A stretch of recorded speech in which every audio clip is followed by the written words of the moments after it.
Comment était votre vie avant de connaître le travail du centre d'accueil? Catastrophique. À tous les niveaux, quel que soit, j'étais malade. Financièrement, santé, toujours en arrêt maladie à mon travail parce que ça ne marchait pas non plus. Sentimentalement parlant, n'en parlons même plus. C'était catastrophique. Mais ça a toujours été, en fait, chaque fois j'avais un moment ça marchait, un moment ça marchait plus. Ça a toujours été, jusqu'à ce que je tombe malade vraiment, suite à la perte d'un enfant que j'ai eu avec le compagnon à l'époque avec qui je vivais. Et par la suite, j'ai eu beaucoup de complications de santé. Donc je me suis retrouvée avec une hémorragie, un peu comme la femme hémorragique dont on parle dans la Bible. Je me suis retrouvée à saigner du lundi au tous les jours.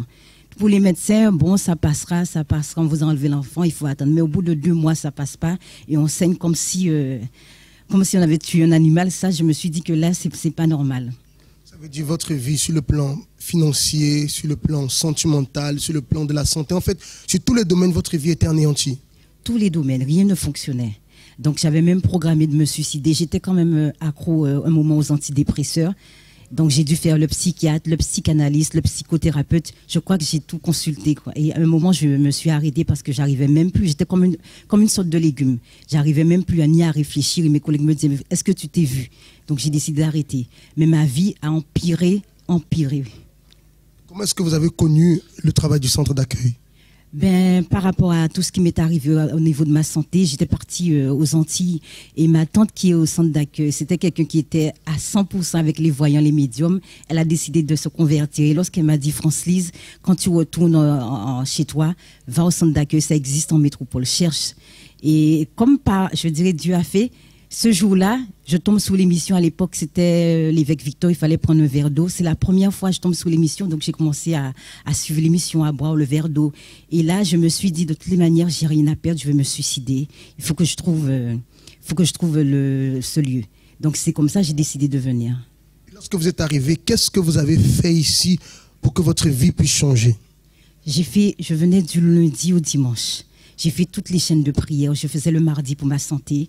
Quand j'ai commencé à faire le mardi pour ma santé, j'ai été à la clinique. Le gynéco m'a dit, on doit vous opérer d'urgence. C'est pas bon par rapport à mon problème de sang.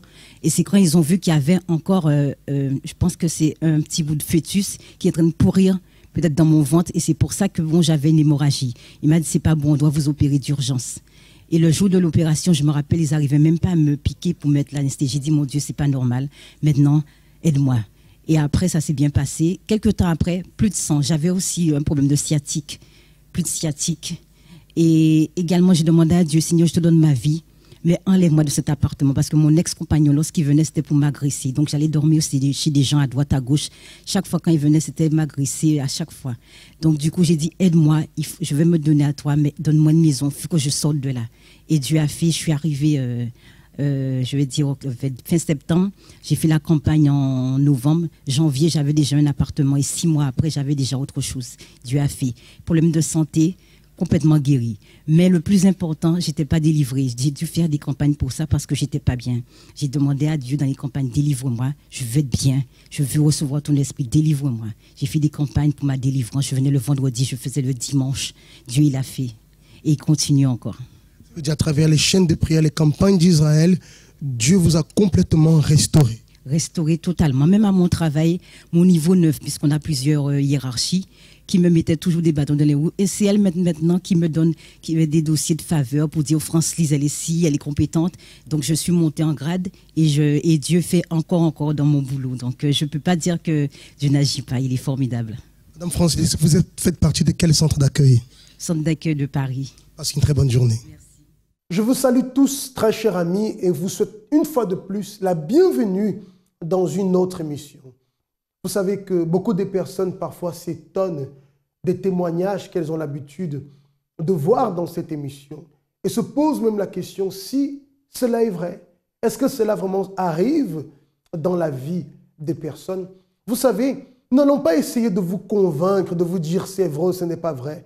Ce que nous cherchons tout simplement, c'est de vous conduire, vous aussi, selon ce que vous êtes en train de vivre dans votre vie, à avoir cette expérience de foi, afin que de votre propre bouche, vous puissiez confesser que la parole de Dieu est vérité, que ce que Dieu faisait dans le passé, il continue à l'accomplir aujourd'hui dans la vie de ceux qui croient. Donc notre objectif, chers amis, c'est de vous transmettre cette foi, la foi qui nous libère, la foi qui nous sauve, la foi qui nous donne les conditions de vaincre l'impossible, la foi qui restaure les vies, la foi qui a restauré la vie de Bertrand, dont vous allez voir en ce moment ce merveilleux témoignage. À tout de suite. Bonjour, monsieur. Comment vous vous appelez? Bertrand. Bertrand. Racontez-nous, comment était votre vie avant que vous arriviez au centre d'accueil? En fait, j'avais une vie complètement détruite.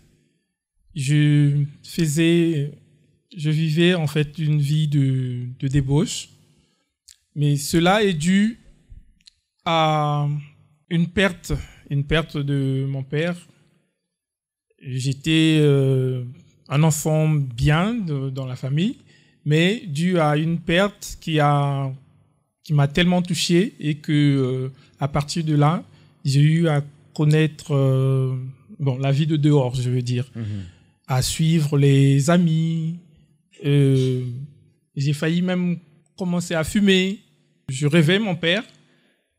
Quand je le voyais avec une autre personne, la personne-là devait mourir dans la date et l'heure même que mon père me disait. Donc cet esprit-là est venu avec moi. Il vous persécutait, cette situation. Justement. Qu'est-ce que ça produisait dans votre vie? Encore? Oui, en fait, j'ai eu des tourments, en fait. J'étais bien à l'école, mais après, je n'ai plus évolué, vu que je ne pouvais plus rien faire en quelque sorte. Je créais même des embouteillages au niveau des carrefours. Donc je marchais, mais comme étant perdu. Et les voitures s'arrêtaient, même s'ils klaxonnaient, je n'entendais rien. J'étais là comme un peu perdu. Vous aviez des tourments, Oui. vous étiez tourmenté. Oui. Et ça a duré combien d'années? Vraiment, ça a duré beaucoup de temps, en fait, de l'Afrique jusqu'ici même, en fait. Au centre d'accueil, d'abord, j'avais un mal au ventre, très jeune. On m'emmenait à l'hôpital, je souffrais vraiment, mais rien ne se voyait. Ici, pendant la prière du mardi, juste en buvant de l'eau, et de là, ça a été... Par votre foi? Par ma foi, ça guérit. Ce mal de ventre que vous aviez depuis des années? Depuis des années, depuis 10 ans. Traitements médicaux, rien du tout? Rien du tout. J'ai eu à faire des coloscopies, des échographies, comme pour dire, mais rien, on voyait rien, mais je souffrais. Et comme un acte de foi dans un propos qu'on faisait le mardi, qu'on donnait l'eau, Oui. vous avez agi votre foi J'ai agi ma et vous foi. avez été guéri. Plus de mal dans le Plus de ventre. mal jusqu'à aujourd'hui. Quoi d'autre que vous avez conquis? Oui, j'avais fait de faux papiers. Pour avoir des papiers, j'avais falsifié mon âge. Le poids de la culpabilité me revenait toujours. Donc, j'étais pas bien. Ceux qui me connaissaient avant, ils connaissaient mon âge. Je leur disais, je parlais clairement. Mais les nouvelles personnes, dès qu'ils me demandaient mon âge, je me bloquais parce que je pouvais pas dire quoi que ce soit. Bon, les autres personnes de l'extérieur, je pouvais dire, j'avais pas de soucis. Mais c'est arrivé à l'église, quand j'ai entendu la parole, je me dis, là, il faudrait que je fasse quelque chose, en fait. Je suis allé à la préfecture, j'ai dit la vérité, puisque le pasteur m'avait orienté comme quoi qu'il fallait que je dise la vérité. C'est là, on m'a donné les papiers avec mon âge, mais de là, j'ai perdu, vu que je ne pouvais pas travailler, je ne pouvais pas aller continuer à travailler avec les faux papiers. J'ai tout arrêté. Vous avez perdu d'un côté? J'ai perdu tout, en fait, tout ce que j'avais conquis avant. J'avais même eu un appartement. J'ai été expulsé vu que je ne pouvais pas travailler, je ne pouvais pas payer. Mais après, j'ai été rétabli. Vous avez dû payer le prix, mais vous avez reçu les papiers par la suite. Oui, par la suite. Oui. Vous avez perdu d'un côté parce que vous avez cru, mais vous avez gagné de l'autre. Oui. Aujourd'hui, comment elle est votre vie? Comment ça se passe avec vous? J'ai rétabli mon alliance avec Dieu et toutes les choses commencent à venir petit à petit. Même récemment, j'ai eu à me marier. Ce que avant, quand je parlais aux filles, Dès qu'elle m'a demandé mon âge, je me bloquais, donc je me disais, bon, celle-là, je l'écarte déjà parce qu'elle va me demander l'âge. Donc, c'était ça. Donc, du coup...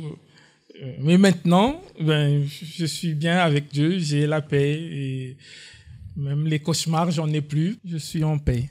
Amen. Dieu vous bénisse. Merci beaucoup, monsieur. Lorsque nous luttons pour un objectif, il arrive des moments où, bien évidemment, nous nous sentons parfois découragés. Dieu fait que la réponse ne vient pas comme on l'attendait. Dieu fait que nous recevons beaucoup de réponses négatives. Et à cause de cette situation, beaucoup de personnes abandonnent. Alors, chers amis, pour vous qui voulez continuer à lutter, pour vous qui ne voulez pas laisser tomber, qui voulez continuer à vous battre, peut-être vous êtes déjà à bout de force, mais Dieu vous fortifiera. C'est la raison pour laquelle je vous invite ce dimanche à vous joindre à nous dans l'un de nos centres d'accueil. Et en venant, vous allez apporter votre bouteille d'eau qui sera consacrée. Et nous allons déterminer que Dieu vous apporte la force. Vous allez voir, vous serez véritablement restaurés. Bien évidemment, venez avec la foi, croyez. Parce que de cette façon, vous pouvez être sûr que Dieu va se manifester dans votre vie. Dieu va opérer. Et l'impossible, ce qui était impossible pour vous, deviendra possible. Nous allons voir en ce moment une autre histoire. J'aimerais que vous soyez attentifs.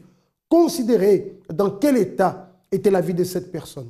J'étais dépressive et triste. J'étais une personne également qui s'énervait très vite. Je pouvais vite m'emporter face aux autres, face à des provocations.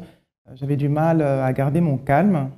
Et donc ça m'entraînait pas mal de petits soucis en termes relationnels avec les autres. Au niveau du travail, à la maison, que ce soit aussi dans la famille, avec des amis. Donc voilà, ça m'a beaucoup embêtée pendant un certain temps. Donc au niveau de mes enfants, ils étaient tristes. Ils étaient un peu stressés même, je dirais, parce qu'ils ne savaient pas comment réagir quand j'étais nerveuse. Ça pouvait éventuellement les faire peur aussi, parce que ils n'aiment pas forcément voir leur maman en train de crier beaucoup, et ça agissait sur leur comportement à l'école. Alors donc au niveau de l'école, souvent j'étais appelée parce que mes enfants reproduisaient la même chose, s'énervaient à l'école, ce qui entraînait du coup des bagarres avec d'autres élèves. Donc ça leur a causé pas mal de soucis au niveau de l'école. Au niveau du loyer, c'est pas que j'avais des problèmes. Le loyer était payé. Simplement, on vivait dans le privé. C'était une situation d'injustice parce que le loyer était très très cher et qui nous provoquait beaucoup de charges. Et en plus, le loyer était payé en temps et en heure. Et un jour, on nous a envoyé les huissiers à la maison. On n'avait également pas de chaudière, c'est-à-dire pas d'eau chaude, pas de chauffage en plein hiver. Et ça avait duré 3-4 mois. Donc moi, je m'étais révoltée face à cette situation.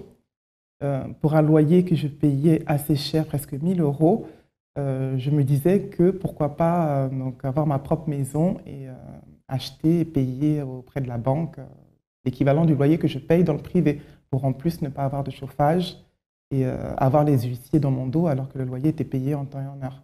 Combien de personnes aujourd'hui vivent dépressives à cause d'un problème sentimental, à cause d'une situation financière catastrophique, à cause d'une vie professionnelle bloquée, à cause d'une famille divisée, à cause d'un mariage totalement détruit? Combien de personnes vivent portant un sourire sur les lèvres, pourtant sont dépressives, veulent tout abandonner, pensent à mettre fin à leur jour? Beaucoup de personnes. Et peut-être, je parle en ce moment, cher ami, et vous vous sentez concerné par cette situation. Vous n'en pouvez plus. C'est l'expression qui revient souvent. Je n'en peux plus. Pourquoi? Parce que les problèmes étouffent. Les problèmes serrent la personne comme un étau. Et vous voulez vraiment sortir de cette situation.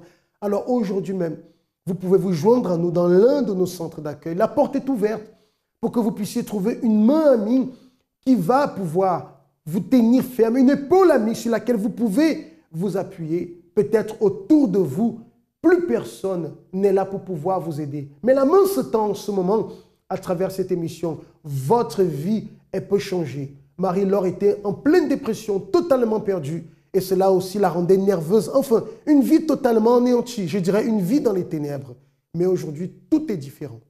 Alors, j'ai connu le centre d'accueil par une amie qui m'a invitée lors d'un événement.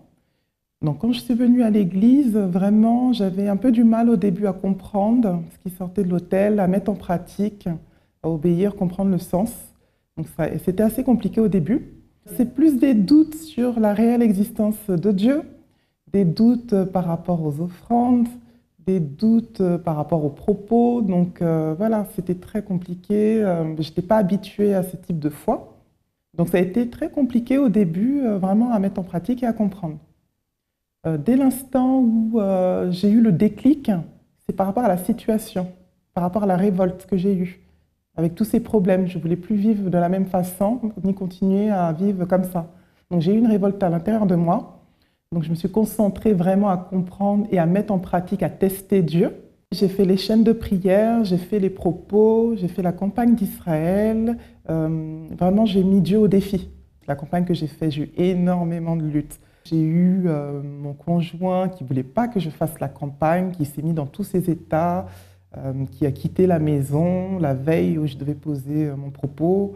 J'ai eu énormément de luttes. En plus, il y a également donc, les luttes intérieures.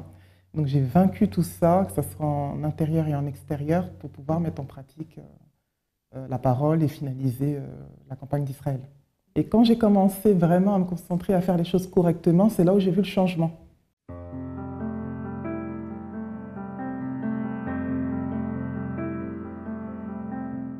Marie-Laure aujourd'hui est une personne complètement transformée, que ce soit à l'intérieur, donc vraiment j'ai la sagesse, j'ai la paix, je me sens forte par rapport au fait que je sais que Dieu est avec moi. Face aux situations, je suis vraiment sereine et tranquille, je ne panique plus. Je mets mes genoux par terre, je fais les propos, je viens à l'église de plus en plus fort lorsque j'ai des difficultés, comme tout le monde. Mais je me sens beaucoup plus forte avec Dieu. Vraiment, je peux dire que Dieu est avec moi. Je ne suis plus la même personne à la maison, vraiment, je parle avec mes enfants, il y a beaucoup de communication, beaucoup d'entente.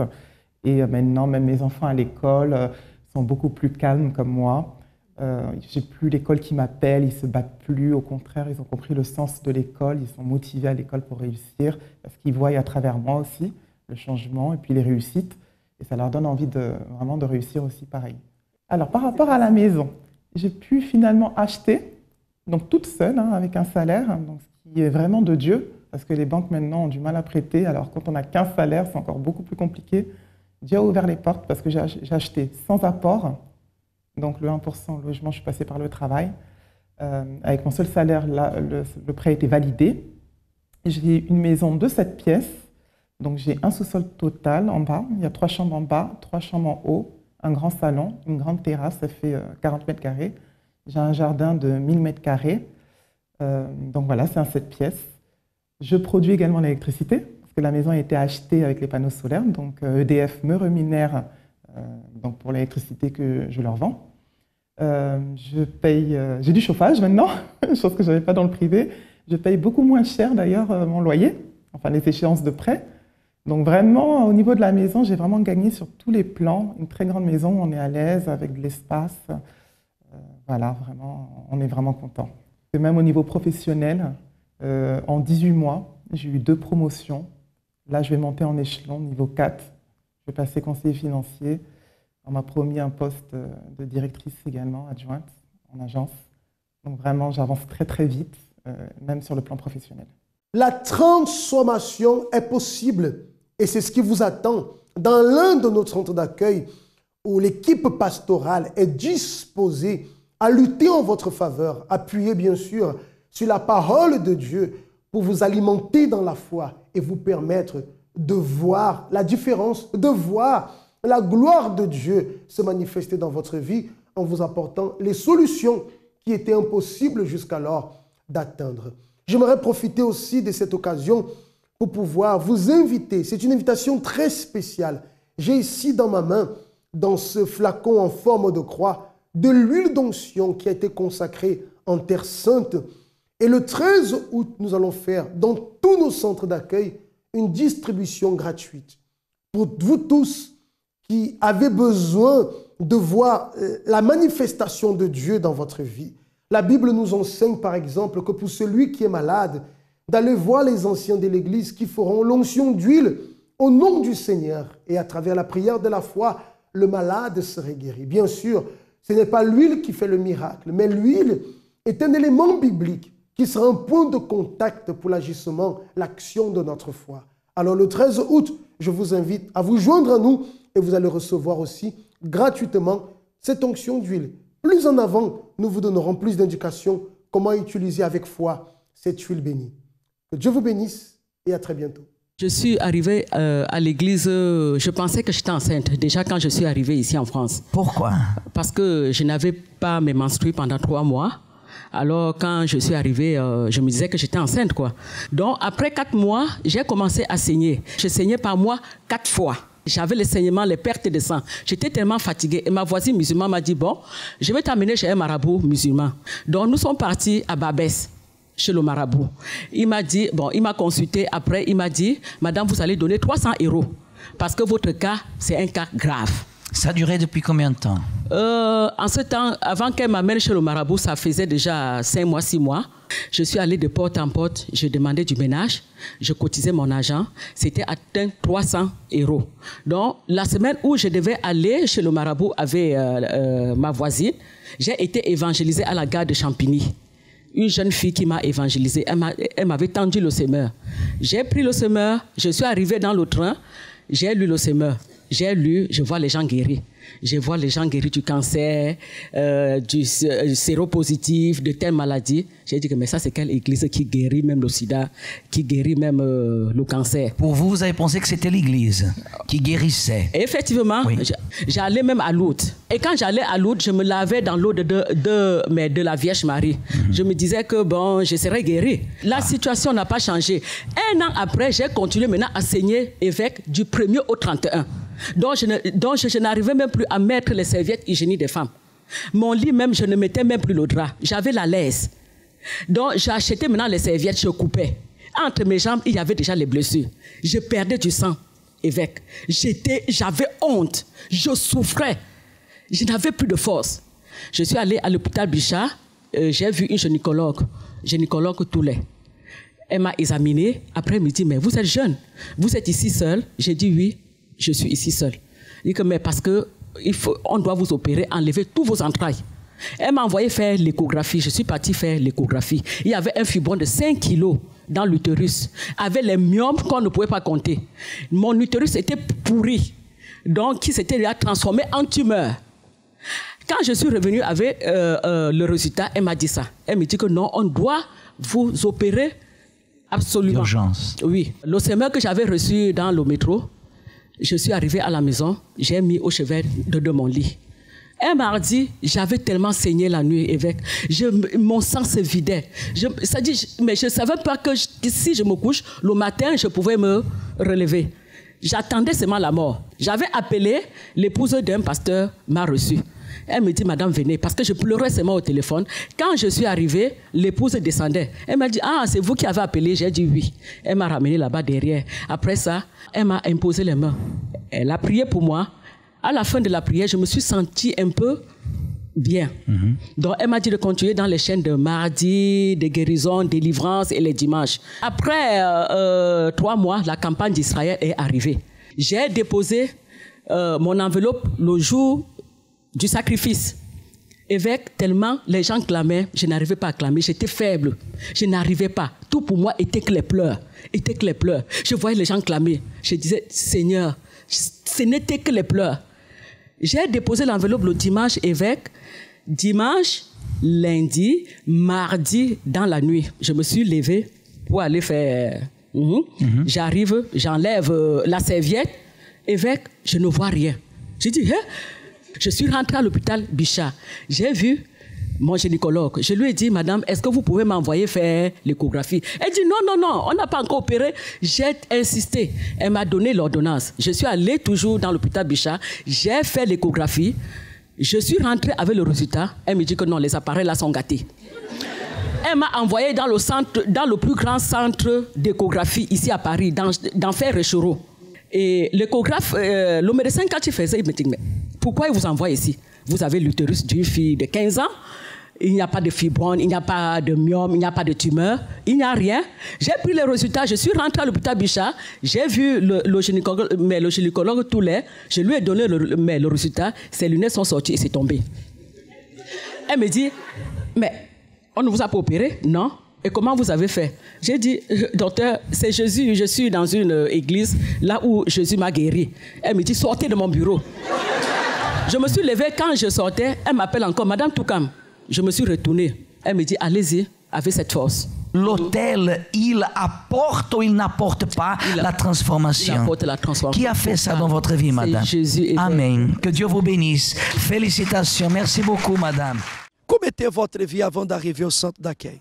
Avant, en fait, j'étais une jeune très très colérique qui gardait tout, en fait. Je parlais pas, je gardais tout. Dès qu'il y avait quelque chose qui me déplaisait, je gardais à l'intérieur de moi. J'avais la haine contre ma mère. Je ne pouvais pas... les gens de ma famille, c'était compliqué. J'arrivais pas à les aimer. En gros, j'étais une fille très énervée, très colérique et qui était beaucoup triste aussi. Qu'est-ce qui a provoqué cette colère au-dedans de vous? C'était dû à ma famille, des problèmes de la famille. En gros, j'étais pas reconnue. En gros, j'avais pas l'attention que je devais avoir. On me mettait de côté, je me sentais pas à ma place, on va dire ça comme ça. Et qu'est-ce que vous avez fait au centre d'accueil pour pouvoir être libre de ce mal qui agissait dans votre vie? J'ai participé aux chaînes de délivrance du vendredi. J'ai fait tous les propos et aussi j'ai sacrifié aussi pour ma vie parce que après vouloir être délivré de cette colère, de cette tristesse-là, j'ai voulu aussi sacrifier pour ma vie spirituelle à moi, pour avoir la paix. Et aujourd'hui, qui êtes-vous? Aujourd'hui, déjà ma famille c'est largement mieux. Je suis plus celle qui rentre dans sa chambre, qui parle à plus personne. Je parle avec ma famille. J'essaie même de leur parler, d'être plus ouverte. Je suis moins colérique. Je vais plus aller carrément agresser quelqu'un parce qu'on m'a mal parlé ou quoi que ce soit. Non. Aujourd'hui, avez-vous la paix? Oui. J'avais confiance en personne, donc alors encore en Dieu c'était encore plus compliqué. Mais j'ai vu à des témoignages, je me suis dit, eux, leur vie c'était pire que la mienne. Alors moi, ma vie aussi elle peut changer. Donc en gros, c'est surtout ne pas écouter les gens qui sont autour de nous, qui nous poussent plus à faire des choses négatives qu'à avancer. Vous avez quel âge? 17 ans. Avez-vous des jeunes dans ce monde qui souffrent ainsi comme vous avez souffert? Je pense qu'il y en a beaucoup plus qu'on croit et qu'ils sont tous, on vit tous d'apparence. Donc en gros, on croit tous que la vie elle est belle, qu'elle est jolie. On réfléchit pas à notre intérieur à nous. On pense à ce qui est plus matériel, on va dire. Donc il y a beaucoup de jeunes qui souffrent mais qui s'en rendent même pas compte. Ok. Vous avez entendu le témoignage de cette mademoiselle qui est arrivée au centre d'accueil avec un problème à l'intérieur, mais à travers de la foi, de la persévérance, aujourd'hui sa vie est tout à fait transformée. Et nous vous conseillons à prendre part à cette victoire que Dieu a préparée pour vous. Le centre d'accueil universel, les portes sont ouvertes tous les jours, du lundi jusqu'au dimanche, pour vous recevoir à vous et à votre famille.